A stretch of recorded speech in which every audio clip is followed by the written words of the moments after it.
01徐峥偷金币，徐峥又一次翻车了。日前，导演王一淳发布长文，实名举报徐峥名下的欢喜传媒进行税务虚假抵扣的操作，涉嫌偷金币。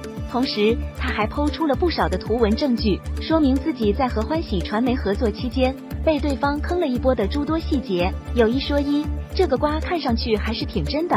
随后，欢喜传媒进行回应，称欢喜方面一直遵守税收法律法规，不曾违法。王一淳是捞钱不成，心有不甘，这才打嘴炮抹黑他们。但紧跟着王一淳又给出了新的回应，再次把这件事情给推上了高潮。目前关注这件事的吃瓜群众已经越来越多了，再加上徐峥此前还卷入到过张庭的传销生意当中，和老婆陶虹借机搞了不少不义之财，口碑早就臭了。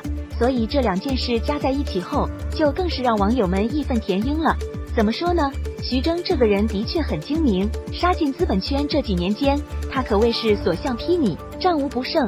而他和王一淳这件事，归根到底，则是小导演和大公司之间的一起合同纠纷。具体来说，就是王一淳和徐峥名下的欢喜之前曾打算合拍一个电影，期间欢喜给王一淳打了投资款项，电影也开拍了一段时间，但中途因为某些原因，欢喜决定暂停该项目，因此要求王一淳退还当初的投资款项。基于这个情况，王一淳认为自己是被坑了，而欢喜则手握合同条款，觉得自己这边有理有据，无可指摘。后来双方起了冲突，又在退税等一些事情上产生龃龉，进而打起了官司。王一淳这才最终决定实名举报。如今王一淳要斗徐峥，情况同样很不乐观。而如果说这件事中王一淳倘若想要争取到一点点的胜算，也就只有抓着徐峥偷金币这个事不放了。不过就最近徐峥那头的动向来看，他背后的资本一直在保他们是不会让徐峥出事的，